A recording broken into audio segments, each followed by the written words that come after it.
Pa, alis na ko. Sandali. Papalis naman ah. Palisin mo muna yung harapan, sandali. Ito yung kalat dyan, oh.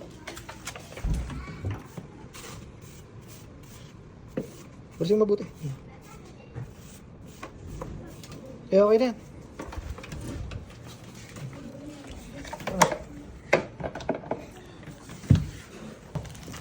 Uy, Dili mo to, parang may merienda ka. pagkadami ah. Ayos ba? Alis na ako. May dumi ka sa mata.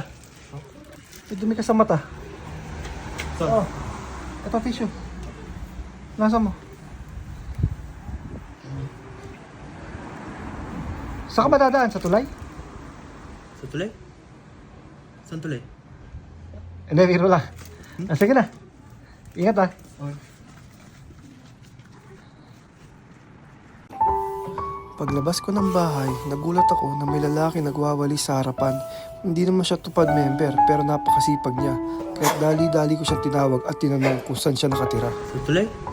Kaya nang nalaman ko na sa tulay lang siya nakatira, binigyan ko siya ng pagkain para kahit papano makatulong sa kanya. Pero hindi ko inasahan yung sumunod na nangyari. Pagkaabot ko ng pagkain sa kanya, bigla na lang siyang umiyak sa sobrang tuwa. Kung natouch kayo sa kwentong ito, like and share para madami pa tayong tao na mapasaya at matulungan kagaya nilang naghihirap sa buhay.